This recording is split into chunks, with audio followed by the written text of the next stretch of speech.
Hello, my dear student, and welcome to your. I am Ami Imran Khan, and today I am going to discuss nature and function of literary criticism.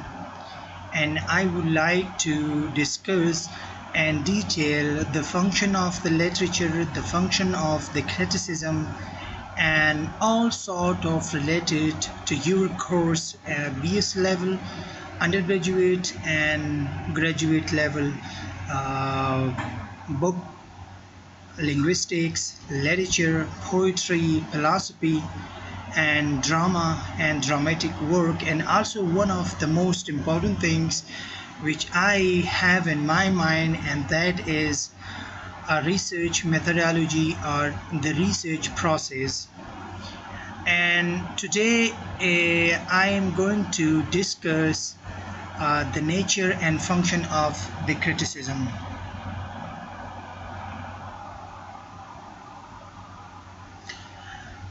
A criticism at nature. First of all, we need to remember that what is criticism and derivations of this word and the meaning of these words. Okay, so I have 3 points. The first one is the etymological the meaning and the derivations of the criticism, the word of the criticism. So criticism is basically a Greek word, kritikos. The meaning of this word is judgment. Okay, and what's mean by judgment? Judgment means that you want to judge thoroughly and have a sense and have the ability to judge the whole process of the phenomena of the issue, the fault, etc., etc. And it is an exercise in judgment. Literary criticism as the exercise of judgment on works of literature. uh, the main backbone of the literature is criticism, and without criticism you can't criticize anything precisely and politely.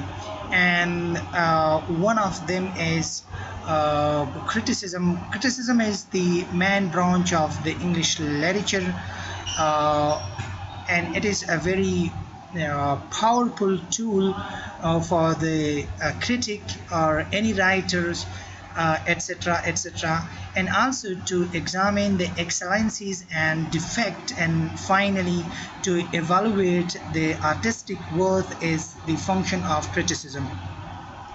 A writer which have the sense, the ability to find out the peak point, the excellence or the excellencies, and the fault or the defect in his or her work, and also further evaluations for the artistic work or the artistic worthiness of the any work, that is called a function of the criticisms. It is not as simple as it appears, because we have a host of conflicting views, theories, and definitions.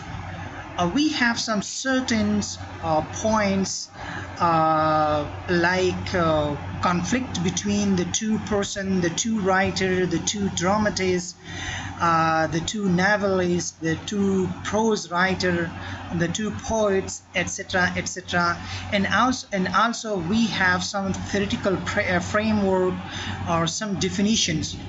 Under these circumstances or these views, we can criticize, and we can simply evaluate the theoretical framework under and the issues, the circumstances of the criticism or function of criticism.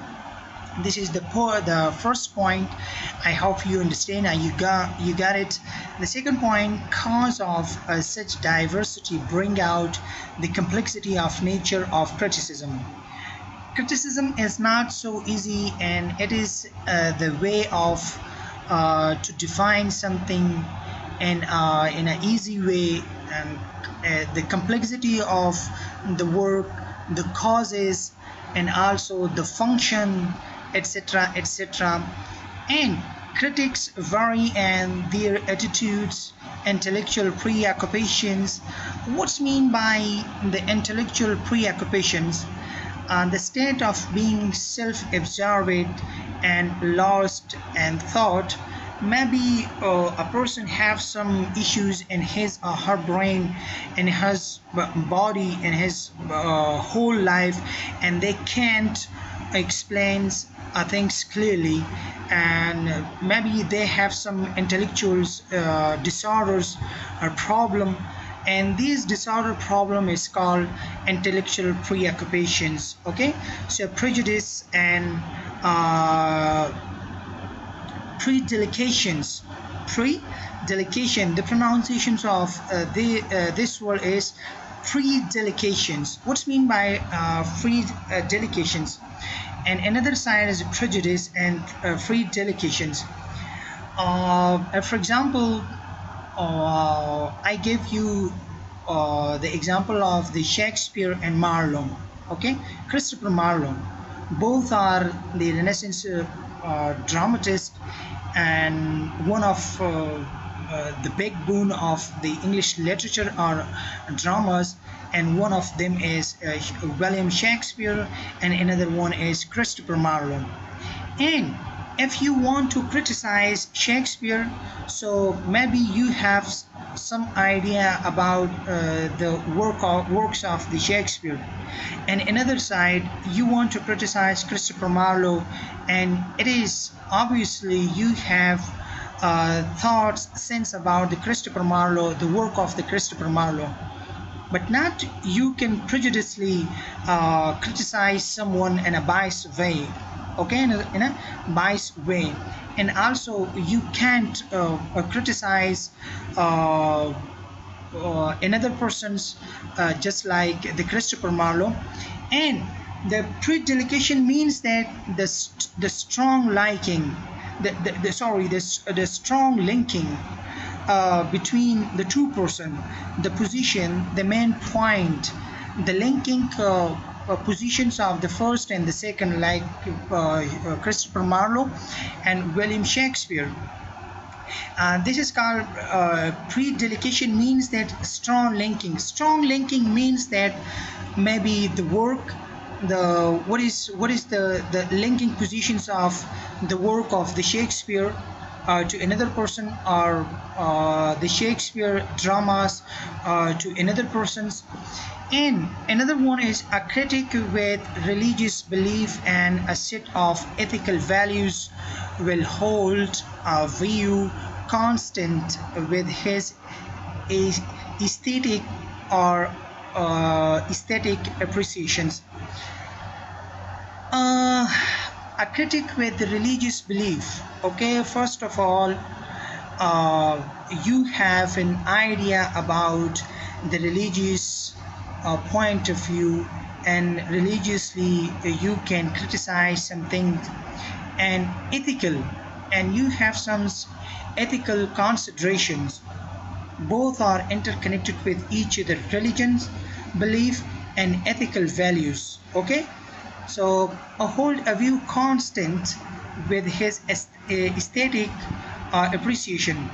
Aesthetic means that the beauty of the art, the beauty of the art. How can you criticize a writer when you have a religious belief and ethical values? This is the first point.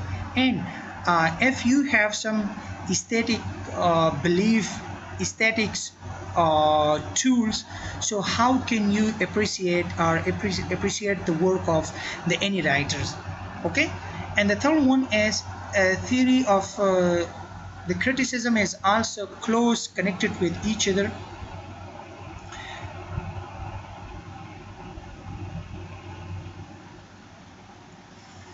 Theory of criticism is also closely connected with the theory of poetry. Okay, criticism is the main backbone of the English literature or the British literature or any literature, and poetry and criticism both are interconnected with each other, and the main theoretical framework of the poetry is also the main branch of the criticism. Okay, uh, this in turn is connected with the spirit of the age, the era of the age. It passes from the certain ages from first to the last, like Renaissance periods,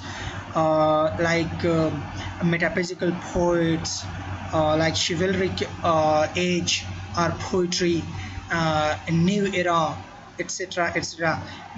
These are some certain periods, and you can criticize and you can see the spirit of the poetry, and you can criticize easily. And this book, like the criticism, the intellectual and moral environment in which a poet live with have effect on their attitude and personality.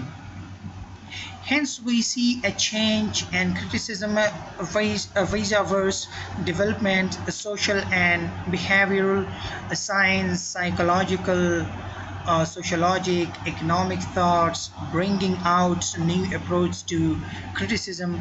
Marxism gave rise to Marxist theory of literary criticism.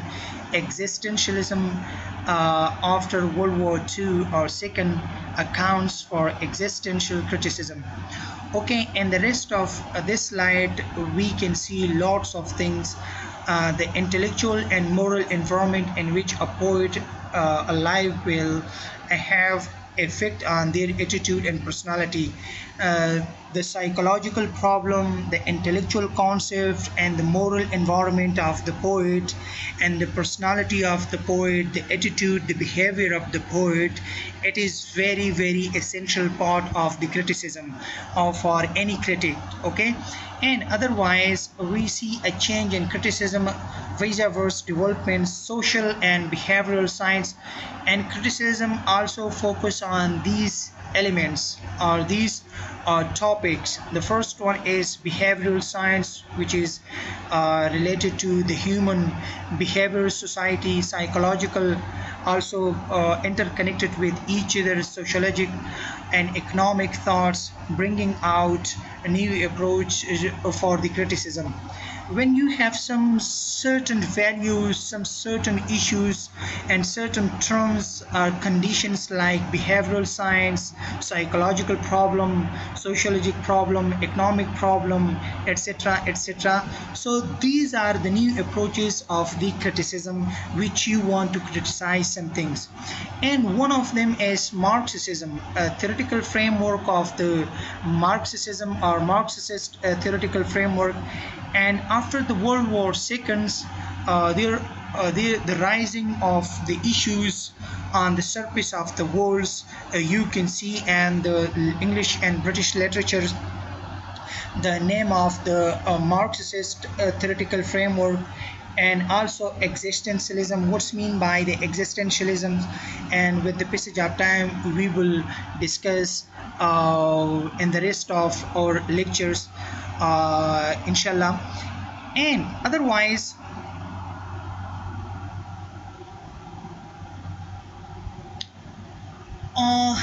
what is mean by function of criticisms? Okay, literary criticism is the play of mind on the work of literature and is asking question and answering them. What's going on in your mind, and literature focus on your mind, your thought. It is a play of the human body and human brains focus on these things, what's going on in our society and what's going on in our life, and what is the main problem in our life, and what is the main point of the literature, and how can I define or exclude one thing from another, to criticize in a positive way on a negative way. This is the big portions of the criticism in literature. Okay, and ask a question and answering them. And you have a lot of a question, a bundle of questions in literature, and your mind. So it is up to you uh, how can you define and how can you answer these different questions. It is up to you, because you have the capacity to evaluate every problem, every questions in your mind. The purpose is better understanding and appreciations of the pleasure. It is very important and it is very better understanding for you. You can understand the purpose of the literature, the purpose of the criticism. And if you want to appreciate something, so it's mean that it gives you some pleasure. Okay. Inquiry help us think rightly about literature, and this way is built of a theory of literature. And the second point is the inquiry may be directed toward a particular work of literature, and distinctive qualities may be examined. Okay, inquiry may be directed towards a particular work of literature and distinctive qualities. What's mean by distinctive qualities? Distinctive means that clearly separate and different from one thing or from something else, are clearly noticeable. You can notice, you can see, you can observe everything, and you can separate two things from one another, and you can distinguish one thing from another. So, and directly towards a particular work of the literature, you can differentiate from one another, and you can see the qualities of the one thing to the another's. Okay, so it's mean that what is the quality of the poetry. Like for example, I have two subject, one is prose and the second one is poetry, and I want to separate from one another. So what is the quality of the prose and what is the qualities of the poetry? So first of all, you can examine both, and you can differentiate from one another and clearly examine these two things from one another on the basis of pleasure. The matter, manner, technique, and language are assessed. If you want to criticize something, so first of all, the main portion of the criticism is the matter, the subject matter, and the second one is the manner. And what is the subject matter and what is manner? Okay, and what type of technique you need to apply for a specific book. This is the most important thing in our criticism. You need to remember that and keep it in your mind. And the most important thing for you student is what type of language he used or he uses. Okay, like I want to give you the great dramatist William Shakespeare. So you can see the works of the Shakespeare, what type of vocabularies, what type of language he used in his dramas and his sonnet, etc., etc. So you can see the matter, the manner, and technique. And certain rules may be formed and literary work tested against them. For you people, you need some certain rules, regulations for the literary work to test the qualities of the literature, the qualities of the poetry, the qualities of the criticism, and against another works. Okay, and according to the some certain references. Without some certain references, nobody can give you any light on your works. Okay, and nobody can appreciate or applaud for you because you have no reference. So without references, nobody is able to give you a certain point, a certain clip for you, for your works, for your explanation. Thus, a reader is helped by critic and formation of idea of literary merit. A reader is helped by critic. So one is reader and the second one is critic. Reader is a person who reads something, and critic is a person who criticizes uh, the function, the writing of the reader. Okay, the writer the writer is a person who writes some things, and reader is a person who reads something, and critic is a person who evaluate, who judge the the fault, the misbehavior of his or her works, and his criticism. This is the merit of the literary criticism. And also your idea is also maybe criticize and criticism. The second one is the task of writer is facilitated, and the process both indiscriminate praise and indiscriminate for finding our bit. This is very good for you people. No need to discriminate with each other on the basis of the writing, on the basis of some issues, because you have some values, or you are the valuable person for other people, for this society. If you want to find out some indiscrimination or discriminate someone, so it is not good. It is bad quality of your behaviors. And criticism is negatively and positively you can criticize the work of another of any writer or any critic. Criticism is the science of forming and expressing correct judgment upon the value and merit of works of literature. Criticism is the main backbone of the science, and the thoughts, the expression of your judgment, who is correct and who is wrong. Okay, and also the up down merit or demerit of the work of the literature. It is only through criticism that intellectual appreciation and clear understanding become possible. It is also the most important thing for any critic for to criticize some things. First of all, intellectual appreciations. For criticism, for any critics, you need or he needs intellectual appreciation. First of all, he have the capacity of the intellectuality to appreciate some things. And second one is clearly you have the understanding of the ability of the understanding, and it is possible for both a reader, writer, and critic. And one of them is S.M. Schreiber. Uh, the business of literary criticism is in the first instance to distinguish between a good book and a bad one, and that done to help us to recognize for ourselves and to get full value out of literary quality.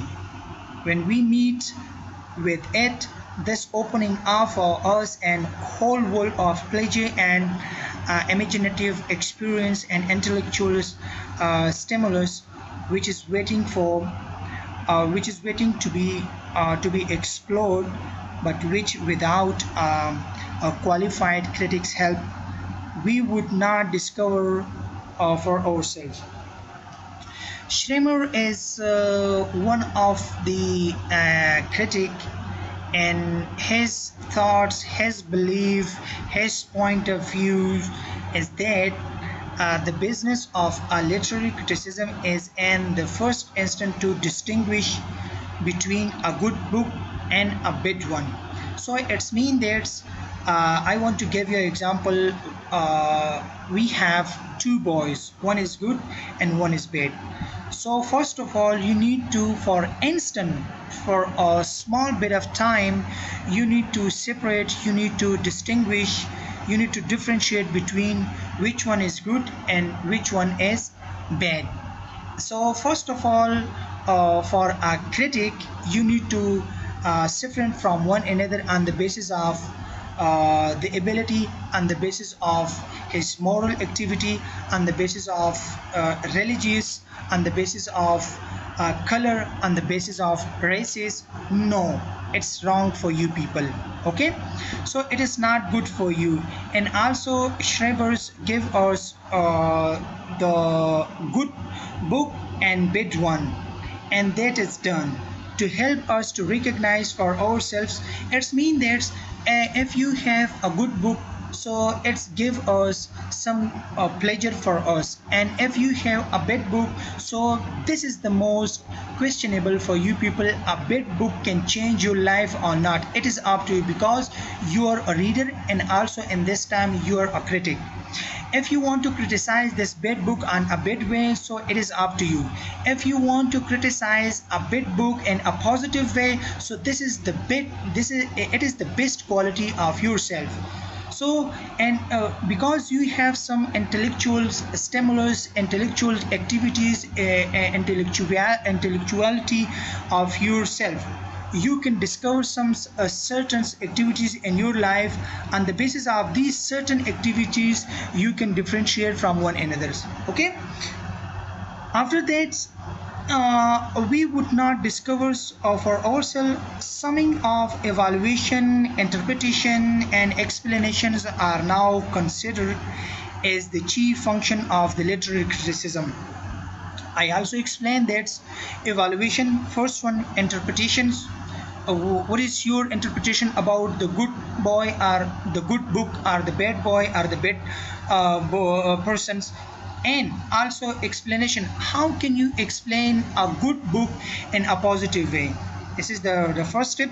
And how can you criticize a bad book in a positive way? It is up to you. It is the main function of the criticism or literary criticism. Okay, it is an activity of many sides. It is twofold, or maybe I would like to say that maybe it is threefold. It is up to you, and you are the judge of you can judge the whole phenomena, and you can differentiate one by one. And now come to the next slide, principles of the criticism. What is the main principle of the criticism, and how can you define the main principles of the criticism? Okay, we now consider that are what standard of judgment should a critic follow. And it's mean that first of all you have some certain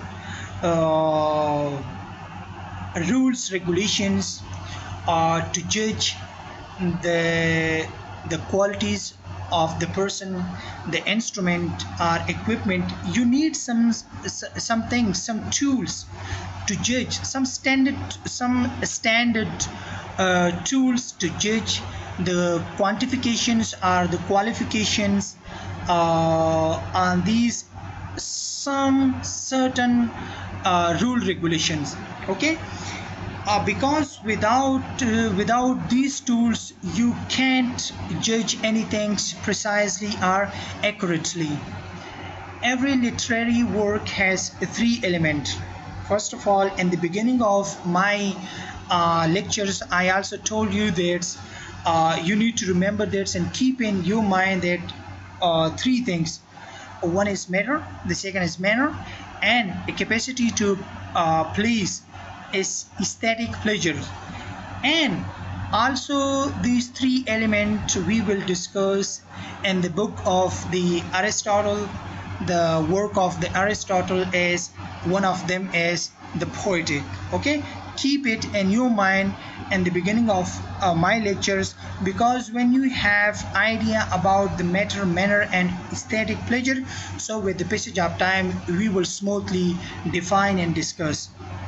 Earlier critics devised rules by which technical excellence, plot construction, diction, style, meter and language. And this is the most important thing you need to recognize, you need to mark out, okay, for your better understanding. And I would like to explain sometime in Urdu for your better understanding, and also in Hindi. Okay, Earlier critics devised rules by which technical excellence, first of all, one is plot construction. It is the function, the main portions of the drama or the novel. And diction, it is the main portions of the prose, and also the main portion of the poetry, and the main portion of the novel writing. And style is another portions of the poetry and drama and novel. But the most important thing, diction and style and meter, is the main big boon of the poetry and prose writing. Okay, so you need to keep in your mind these three things for your better understanding. After this lectures we will explain and the book of the Aristotle, the Poetics, or for your better understanding of literary work. These rules have always changed with time, with the passage of time. And Aristotle and his teacher Plato, he explained that what is meant by matter, and what's mean by manner, and what's mean by aesthetic pleasure. And he defined with some certain example. And after that, Aristotle came to the ground of the learning, came to the ground of the philosophy, and he also demolished the concept, the views, the thoughts of his teachers. And he defined that further for his explanation, what's mean by diction, what's mean by style, meter, or matter, manner, and aesthetic pleasures, in his book the Poetics. With the passage of time, after that you can see that in the work of the Williams Wordsworth, and he is the godfather of the diction, he is the godfather of the matter, and he is the godfather of the style, the poetry. And how can he construct use diction, style, and meter and language in his poetry? Okay, with the passage of time, every writer, every philosopher, every poet, every novelist, dramatist, he defined these three things on the basis of language, on the basis of thoughts, on the basis of aesthetic pleasure. Essential quality of literature is not how rigidly such rules are followed, but appeal to the imagination. It is not important. It is the best quality of the literature. And for literature, it is very essential. Essential means that it's very important. These rules, regulation to follow and appeal to rise up our imagination, our infancies, our hidden qualities in our brain, and for further explanation, for further life motivations. Human nature and subsequently principles of literature are held universal and permanent. We observe three such principles. For human natures and subsequently we have some principle of the literatures and this universe. And first of all, one of them is principle of truth. Okay, so what is mean by the principle of truth? And it is the first point of the principle of the criticism. Okay, if anybody can ask you what is the principles of the criticism, so your answer is based on the first one is truth, or the principle of truth. What's mean by truth in literature and poetry and drama and criticism? So let's have a look. It is the final test of merit. Okay, it is the final test of merit. So it's mean that we have some certain rules, regulation, equipment, instrument of to judge the fault, the merit and demerit of the human life or the human psychology. So one of them is truth. Okay, here we must remember truth of literature is different than truth of science.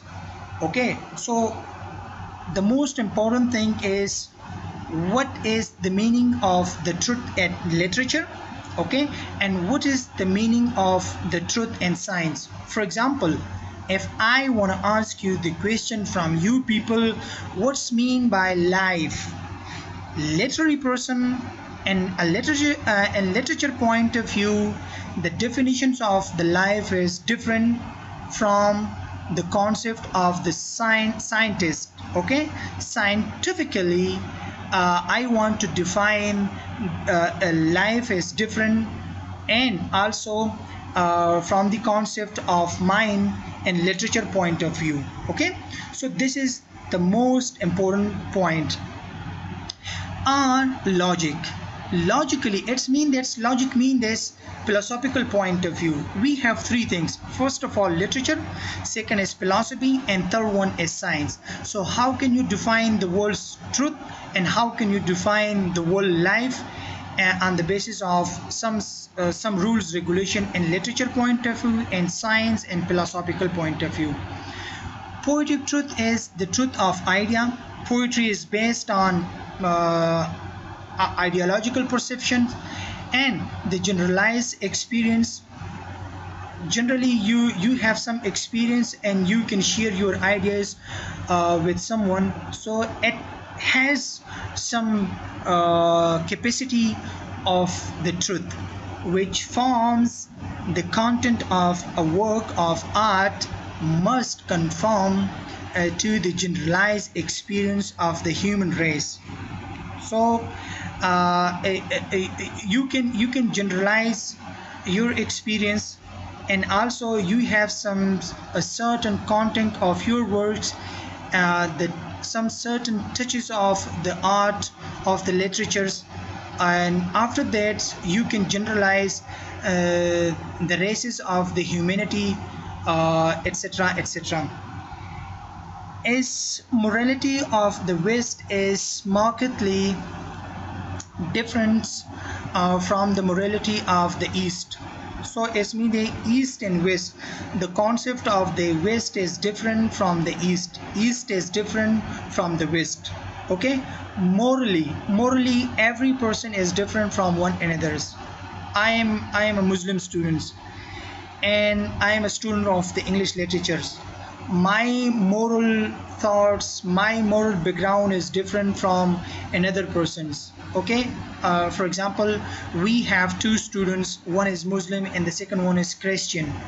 The Christian perceptions, moral concept is different from my concept. Okay, and another one is, but not withstanding these differences, there are certain principles which are universally accepted by all civilized societies. This is very important. Civilized society means that civilized people, the universe, the society of the educated people, and universally everybody will accept the idea of the life, the concept of the life, the principle of the life. It is accepted everywhere. For example, the Newton first law is accepted everywhere. Newton second law is accepted everywhere. Newton third law is accepted every year. And the civilized society, everybody is ready to accept. But whenever you come to another society and illiterate people, you can ask the question about the Newton. So first of all, he shocked his head and he have no idea about who's Newton's. I have no idea, because this is not civilized society. Illiterate persons have no capacity about the thinking. He have no quality to think about the Newton. So how can he accept, or he accepted? So it is very difficult for uncivilized society, uncivilized people. Morality is the aggregate experience and wisdom of a given society or of society in general. Morality is the aggregate experience, the high point. It is the most important for high class people or intellectual people who have some thoughts, wisdom, and he can generally aggregate their own experience, and morally he can differentiate everything through examples. For example, I quoted some words. The matter of book, the matter of books which are in the conflict with morality is X hypothesis condemned by this supreme test of truth. Okay, these are the words of someone which I want to mention in my lectures. The matter of books. Okay, the matter of books which are in conflict with morality. We have some books, and morally it farish, it destroyed our life, our ethnic diversity. So first of all, you need to find out the flaws, the moral flaws. Okay, so we have some X hypothesis. You need to hypothesize these issues for better understanding for the people of tomorrow, for new generations, and this is the supreme test of the truth. Okay, and the the second thing, the principle of the symmetry or symmetry. What's mean by symmetry? Okay, this principle employs right selection and arrangement of materials. Systematically you can arrange, you have some material, systematically you can apply, and rightly you can select some things, and you can precisely arrangements of the words, arrangements of the sentences, arrangements of the ideas, arrangement of the vocabularies, etc., etc. This is called symmetry. Principle of the symmetry means that the the right selections of the right selection and arrangement of material. You have some materials, so how can you rightly apply and how can you select? It is up to you. A writer should select certain aspects of reality and not all reality, and then his material should be so arranged as to throw the selected aspect of reality into sharp relief. Writers have these qualities and certain aspects of the reality and not all reality, and then his material should be so arranged. Okay, so thoroughly they have some problem, and these problem, first of all, he or she should pick out the problem, and after that what type of material he or she needs to apply on this problem. Okay, so it is very important, and it is the basic reality and the sharp relief of the human life. Aristotle stressed on this. Aristotle is the critic. He stressed on these things. Okay, arrangement and selection of the problem or the materials. In his view, it is essential for that artistic beauty on which the imaginative appeal of literature depends. Okay, now the concept of the Aristotle is based on, in his view, it is essential for that artistic beauty. Artistic beauty is directly referred to the aesthetic quality, the aesthetic phenomena, pleasure. Which things gives us pleasure? So first of all, you need to focus on and it is very essential, very important for the artist to point out the aesthetic pleasure, which the imaginative appeal of the literature, which is the most important point of the imaginations, are the most important point of the literature, which is depend on the aesthetic qualities. The critic must examine if the various parts of the compositions are originally related to each other or not, whether they are proportionate to each other and to the composition as whole or not. The test of the symmetry or symmetry is indirectly a mean by which the presence of the dominant artistic quality can be discovered and measured. Okay, now it is the most important point. The critic must examine if the various part of the composition are originally. The critic, first of all, critic means that critic is a doctor.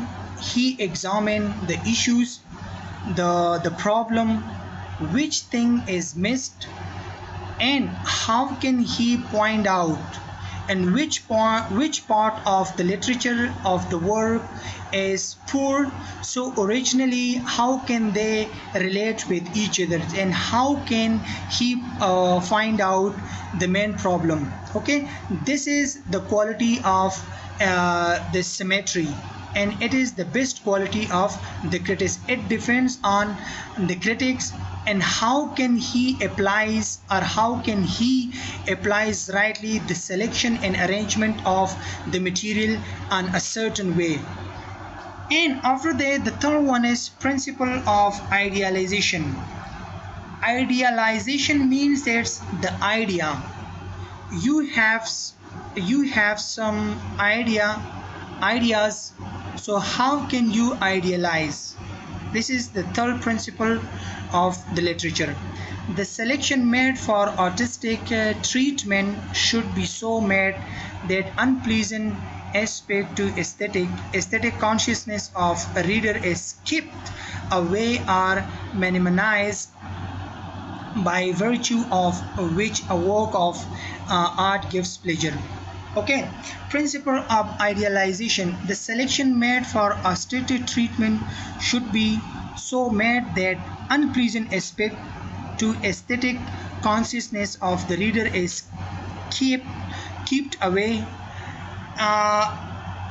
If a person's have some aesthetic qualities, and consciously and unconsciously, I want to explain this point in Urdu. देखो, हमारे पास एक चीज़ है कि उसको हम जब पढ़ाते हैं ना, तो सबसे पहले हम उसको देखेंगे कि ये चीज़ जो है ना, ये कॉन्शियस है या अनकॉन्शियस है. ठीक है, राइडियर का कॉन्सेप्ट जो है ना, वो मौजूद है या मौजूद नहीं है. अगर कोई राइटर है और वो अनकॉन्शियस वे, यानी उसका जहन जो है ना वो मौजूद नहीं है, एक चीज़ पर मरकूज़ नहीं है, और वो किसी चीज़ को एक्सप्लेन करता है और अनकॉन्शियसली उनके जहन में कुछ चीज़ें आते हैं, तो ये सुनने वालों के लिए बहुत ज़्यादा मुश्किलात पैदा करता है. तो यहाँ पर आइडियलाइजेशन का मतलब ये है कि जब हमारे जहन में कोई ख्यालात, ऐसे ख्यालात जो अनकॉन्शियसली आते हैं, अनकॉन्शियसली कोई ख्यालात आते हैं, तो उसको हम जो है ना अपने जहन में समाएंगे.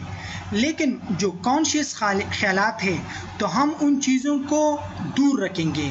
ठीक है, और लिटरेचर का सबसे ज़्यादा खूबसूरत चीज़ ये कि जब इंसान के जहन में अनकॉन्शियस ख्यालात आ जाते हैं ना, तो उस अनकॉन्शियस ख्यालात को जो है ना, उसको लोग बहुत ज़्यादा सराहते हैं. और ये लिटरेरी पॉइंट ऑफ व्यू जो है ना बहुत ज़्यादा अच्छा भी होता है. और पोइट्री में और ड्रामेटिक पॉइंट ऑफ व्यू में ये जो अनकॉन्शियस ख्यालात आ जाते हैं ना, तो ये ख्यालात इतने सुपर्फ होते हैं कि हर एक इंसान इसको दंग रह जाता है. तो मेरे कहने का मतलब ये है कि प्रिंसिपल आइडियलाइजेशन जो होते हैं ना, जो आइडिया होता है ना, उसे conscious of the reader is kept away, यानी इस चीज़ को जो है ना, जो कॉन्शियस होता है ना रीडर, जो किसी चीज़ के बारे में कॉन्शियस होता है, उसके जहन में कोई शऊर होता है सोचने का, तो वो उसे क्या करेगा, उसे दूर करेगा इससे, या क्या करेगा, minimized by virtue of a work which a work of art gives pleasure, या इस चीज़ को जो है ना, इसको ऐसा करेगा कि इसको किसी चीज़ में ज़ब्त करेगा, ख़त्म नहीं करेगा, लेकिन किसी चीज़ को ज़ब्त करने की कोशिश करेगा, और इसको उस वक़्त तक ख़त्म नहीं करेगा जब तक इसमें कोई एस्थेटिक क्वालिटी ना हो, जमाल ज़ौक़ ना हो। जब लोगों को वो ज़ौक़ देता है, लोगों को अपनी तरफ अट्रैक्ट करता है, तो इसको कहते हैं आइडियलाइजेशन, इसको कहा जाता है। The fourth one is method of criticism. Okay, what is the meaning of the method of criticism? Comparison is the most valuable tool of a critic. Gradually, by the study of a classic, our mind are familiarized with several aspects and characteristics. Comparison. You want to compare two things with each other on the basis of beauty, on the basis of color, on the basis of size. So first of all, a critic is a person who criticizes. So for a critic, it is very essential, it is very important which thing is so valuable, or which type of tool he or she uses to compare with each other, and which tool is valuable for a critic. Gradually, by the study of classic, our mind are familiarized with the several aspects and characteristics. Classical literature or classical point of view, it's mean there's with the passage of time, classicism. What's mean by classicism? With the passage of time we will discuss. Our mind are familiarized with the several aspects and characteristics. We find out some aspect of the classicism, or the classical writer, classical poet, and characteristic of the classicism. Okay, the study of matters created taste. The study of matters created taste. What's mean by matter? And after that we will discuss in the book of the Aristotle, the Poetics written by Aristotle. Matthew Arnold tells us that it is by study of great master, a persons who have the capacity to think about the matter. What's mean by matter? And one of the famous critic, his name is Matthew Arnold. He further argued that it is the study of a great master. It is the work of the great master, a person who have some values, norms, characteristics, and a perception, sense about the matter, and after that he can explain, and he can criticize in his words, which he calls touchstone.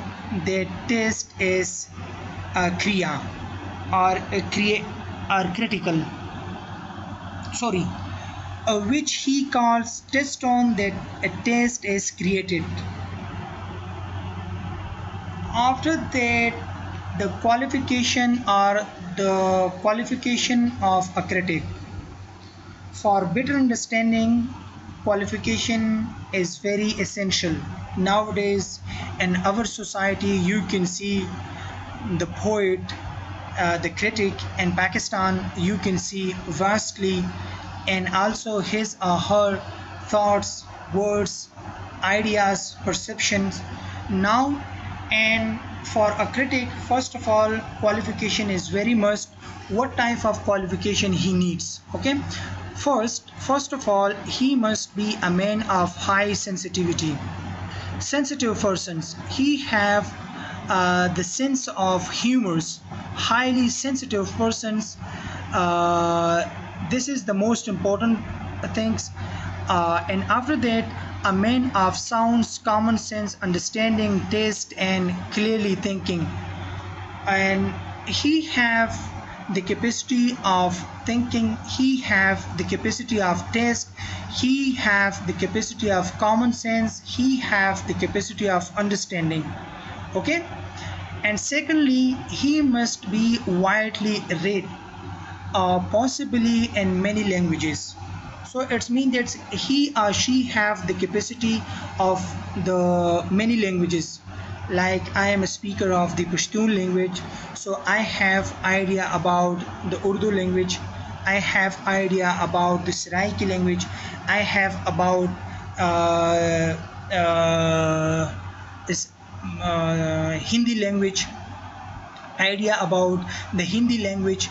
Because if I want to criticize something, so first of all I have idea about these languages. Without these languages you can't criticize anything. You can criticize but nobody can accept your point of view. And thirdly, third number, which one is very essential, which is important, he must have proper training and technical skill and the different branches of the literature. This is very philosophical, very important, very very essential. अगर हमारे पास इन तीनों चीज़ों में कोई भी नहीं है ना, तो हम किसी चीज़ को भी जो है ना, इसको अगर हम एक्सप्लेन करते हैं या इसकी वजाहत करते हैं तो ये गलत है। आजकल आप लोग पाकिस्तान में देख रहे हैं ना कि हर कोई बंदा जो है ना वो क्रिटिसाइज़ करता है, तनकीद करता है ना। तो इन तीन चीज़ों में अगर आप लोग सर्फ करते हैं ना कि अगर आप लोगों के पास ये तीन चीज़ें नहीं है तो आप लोग जो है ना उस चीज़ को किस तरीके से एक्सप्लेन करते हैं। अगर आप लोगों के पास ये तीन चीज़ें हैं, ठीक है, तो फिर भी आप लोगों पर नज़रसानी करनी चाहिए या अपने लैंग्वेज पर, अपनी बॉडी पर नज़रसानी करें कि क्या हम इस चीज़ को मद्देनज़र रखते हुए इन चीज़ों को हम एक्सप्लेन करते हैं अच्छी तरीके से या नहीं। उसके बाद जो है ना हमारे पास एक ट्रेनिंग की ज़रूरत है, जो टेक्निकल जो स्किल होते हैं, ठीक है, यानी लिटरेचर में जो ब्रांचेस हैं, जो शाखें हैं, जो अक़साम हैं, उन अक़सामों में हमें जो है ना ये पता होनी चाहिए कि इस चीज़ को हम कैसे एक्सप्लेन करेंगे। फॉर एग्ज़ाम्पल आप लोग देखते हैं लिटरेचर में पोइट्री को, तो पोइट्री का कॉन्सेप्ट कैसा होना चाहिए, फिर नावल का कॉन्सेप्ट कैसा होना चाहिए, क्रिटिसिज्म का कॉन्सेप्ट कैसा होना चाहिए, ठीक है। सारे चीज़ों का जो कॉन्सेप्ट है ना ये लिटरेचर में अलग अलग है। और ये जो है ना अगर इसके बारे में हमारे पास प्रॉपर ट्रेनिंग, सलीका ना हो, टेक्निक ना हो, तो हम इसको जो है ना एक्सप्लेन नहीं कर सकते। एक्सप्लेन भी करेंगे लेकिन कोई भी बंदा इसको एक्सेप्ट नहीं करेगा। Fourthly, he must rise above all prejudice and predilections, personal, religious, national, political, etc., etc. In the beginning of my lectures, I also explained that predilection, what mean by predilection and prejudice. हम अगर किसी चीज़ को जो ना explain करते हैं तो हमें एक दूसरे के साथ ये नहीं देखना चाहिए कि ये गोरा है, ये काला है, ये मुस्लिम है, ये हिंदू है, ये सिख है। नो नो नो, इन चीज़ों को जो है ना ये ज़ात पात और ये रिलीजियस बिलीफ और ये रिलीजियस कॉन्सेप्ट और personal concept, nationalism, political scenario, ये जो है ना इन सारी चीज़ों को जो है ना हमें इसको जो है ना इसको क्या करनी चाहिए, इसको जो है ना ख़त्म कर देना चाहिए। इस चीज़ को अगर ज़्यादा बढ़ावा हम देते हैं ना तो ये चीज़ें जो है ना ये मुश्किलात हमें बनाते हैं। अच्छा, and fifthly, the critic must have imaginative sympathy, imaginative sympathy. 5 number जो है ना क्रिटिक की जो सिंपैथी है, जो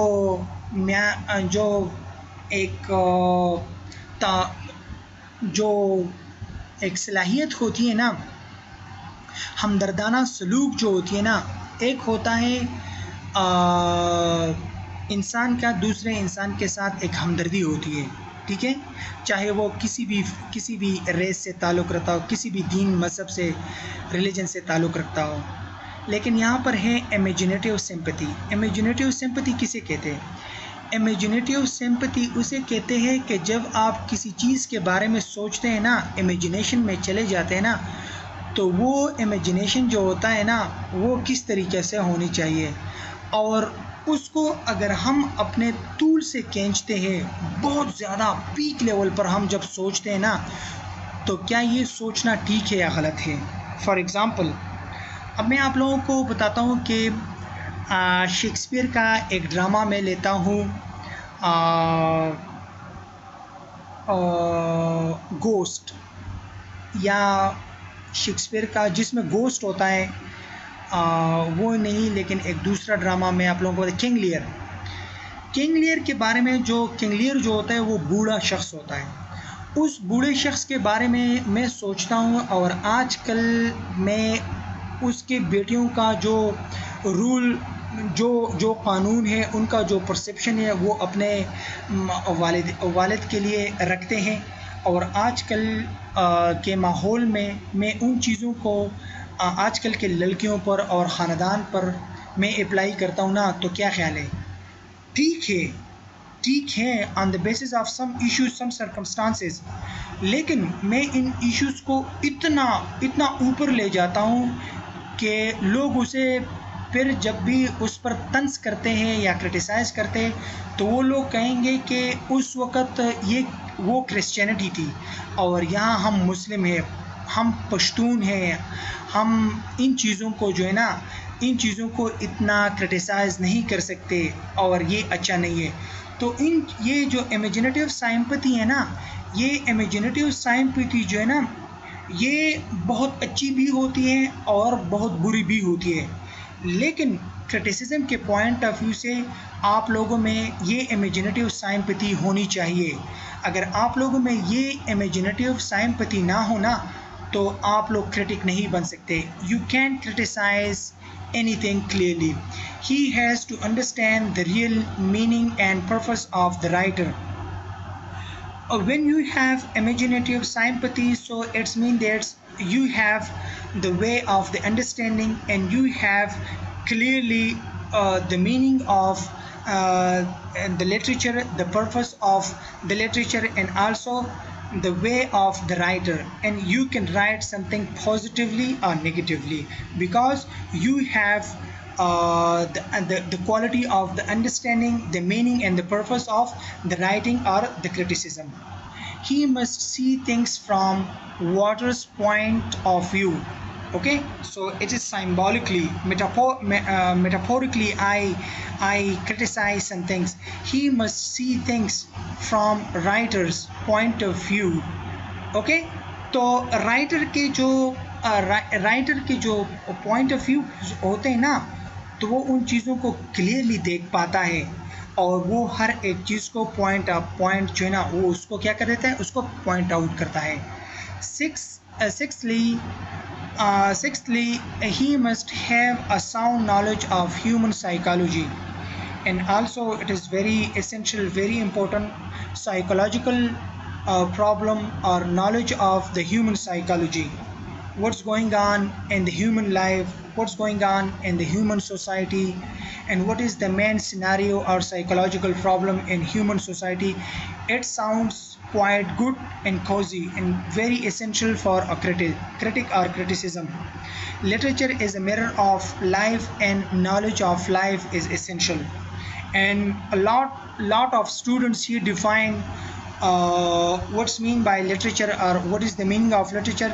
So the meaning of the literature is the mirror of life. Literature is the mirror of life, so it is very vast and very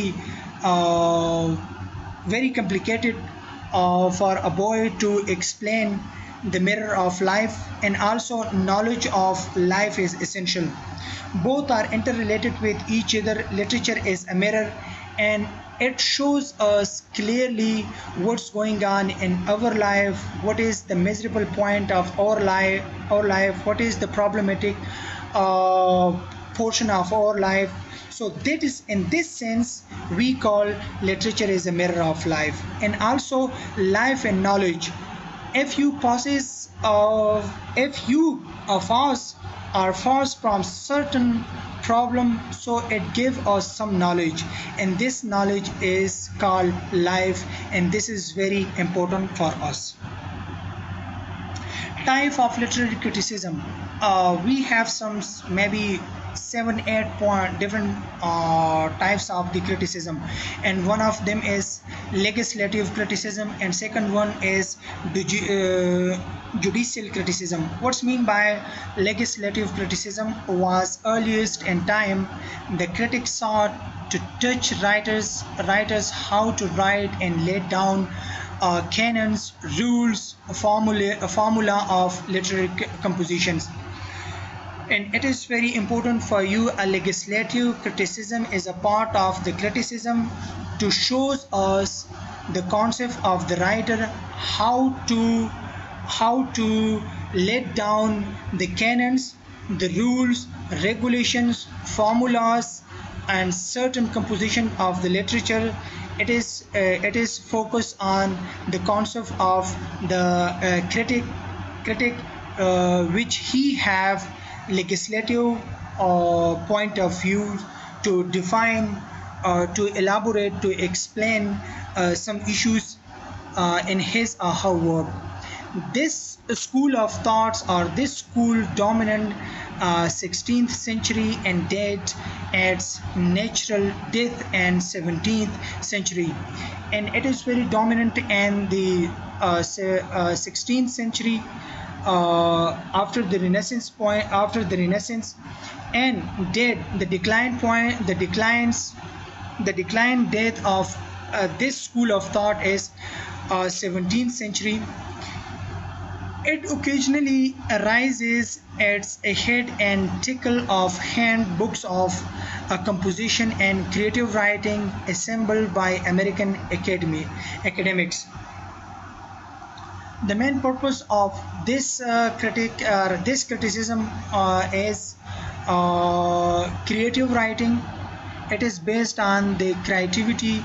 The main soul of this part is creative writing, and the who have which is the most important figure in this time. American Academy is very essential, very important for this type of writing or legislative criticism.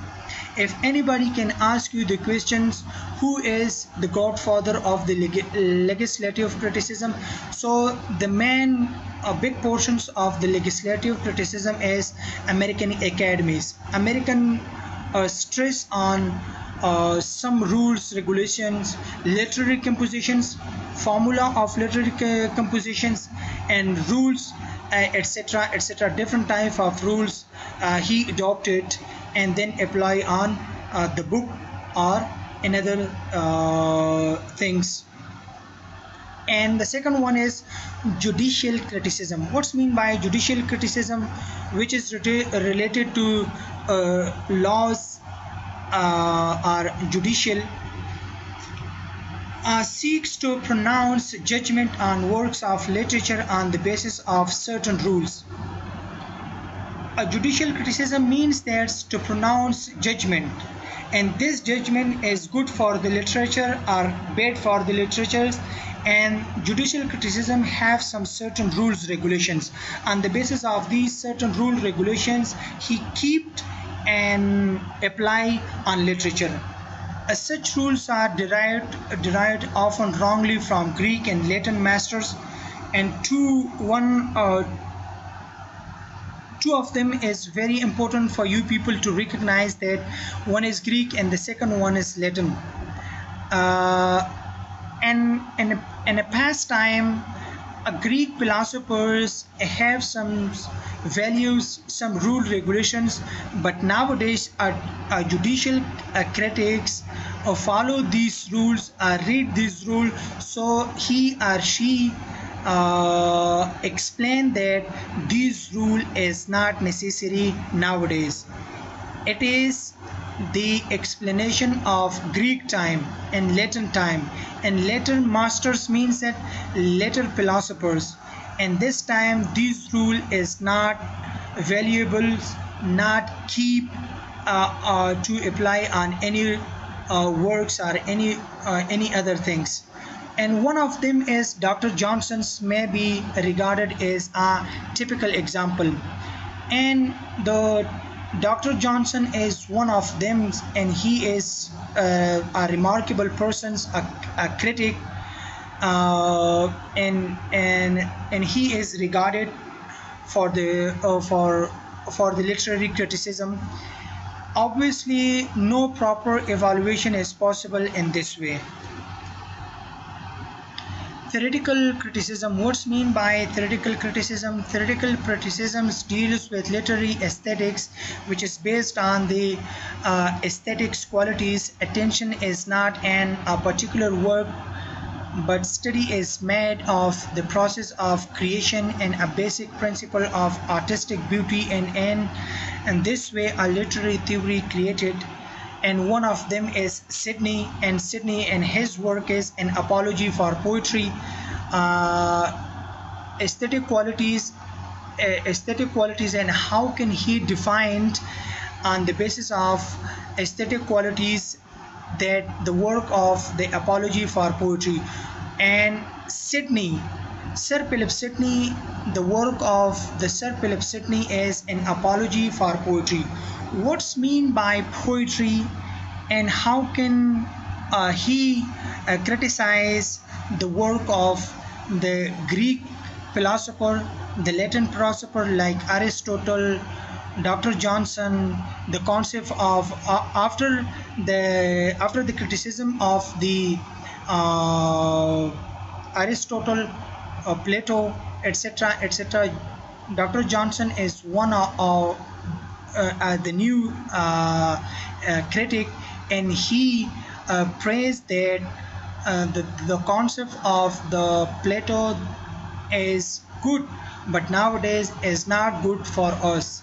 Okay, so and after that Johnson and Sidney is very regarded person, a remarkable person, and he wrote that an apology for poetry.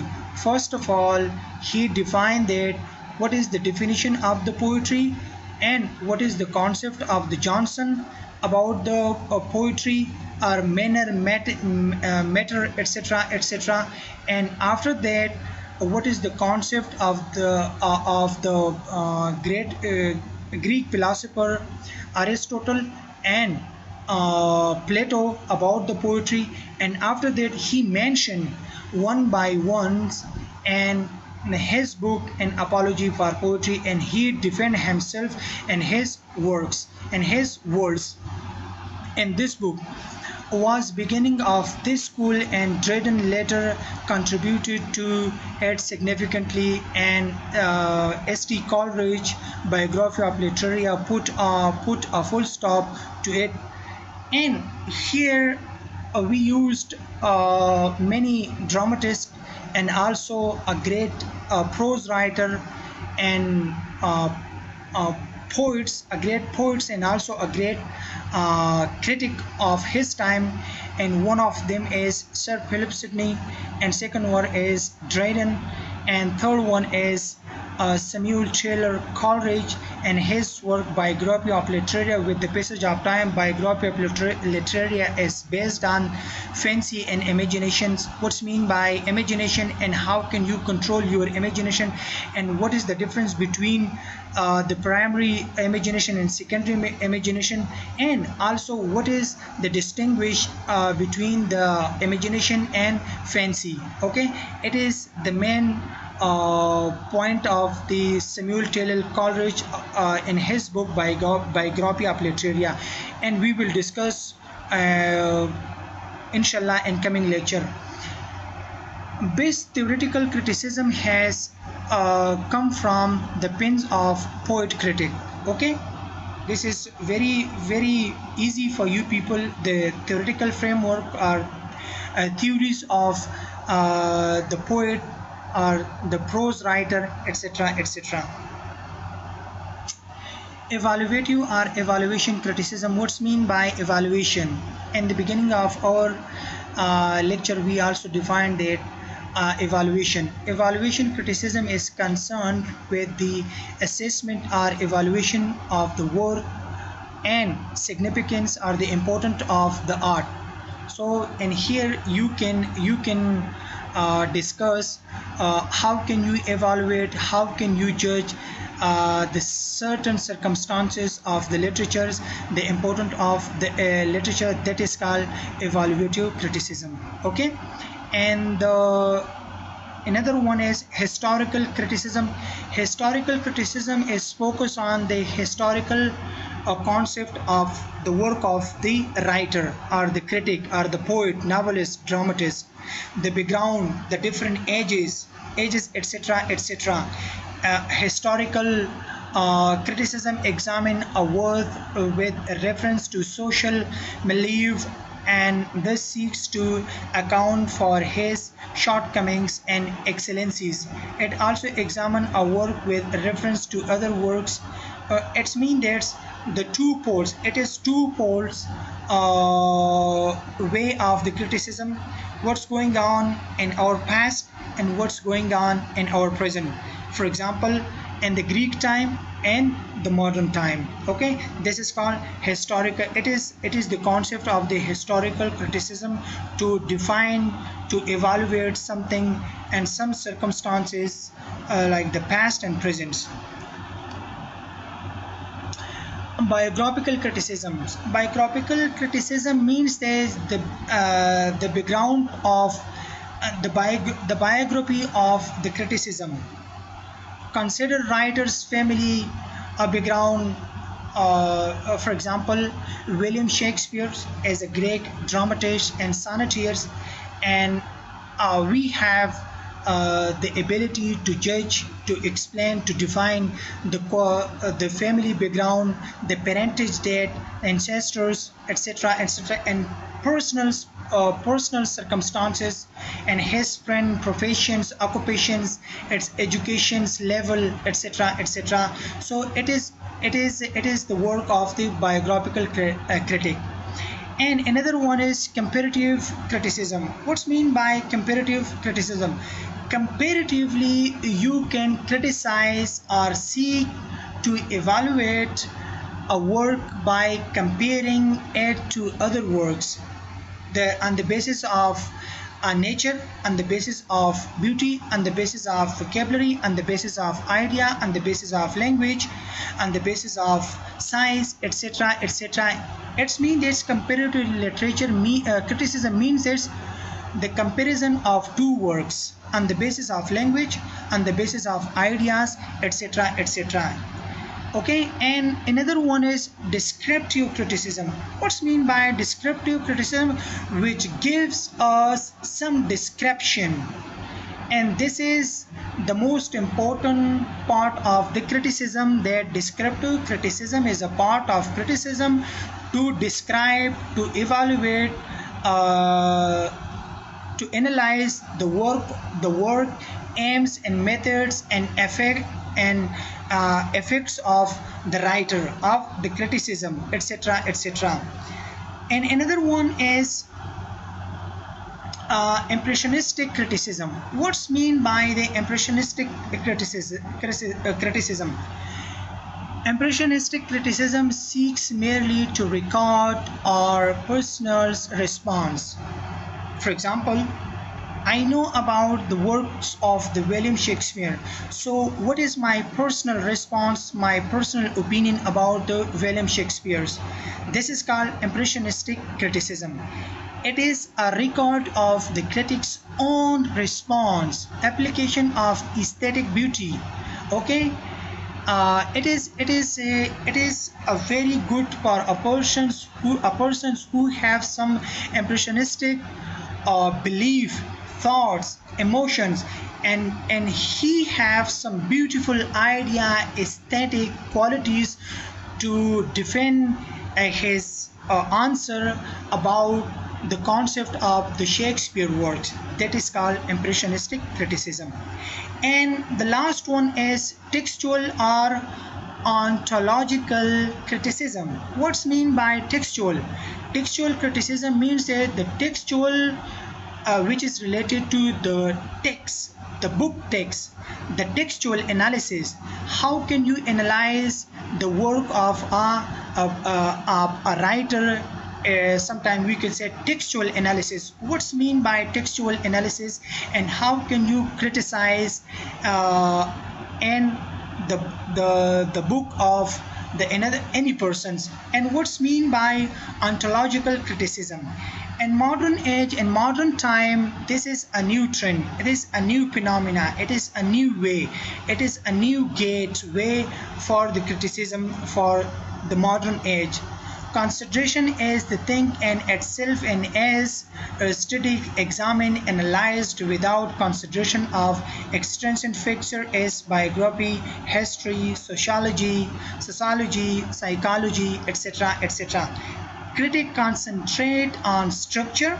First of all, textual analysis or ontological criticism is the most important branch of the criticism, and it focuses on these things. First of all, structure, diction. Diction of a language. Diction means that language, the use of a language. Image meter, tone, theme, etc. etc. We may call them new critics or formalistic critics or formalistic critics, etc. etc. And the last one is psychological criticism. What's mean by psychological criticism? This is very essential for the modern time, like in this era, based on Freudian, like you can see, and the new era of the literature, a modern era of the literatures. I want to give you two names. One is Sigmund Freud, and the second one is Lacan, Jacques Lacan. Jacques Lacan and Sigmund Freud is psychological analyst, or maybe you can say there's a very superfluous critic of his time.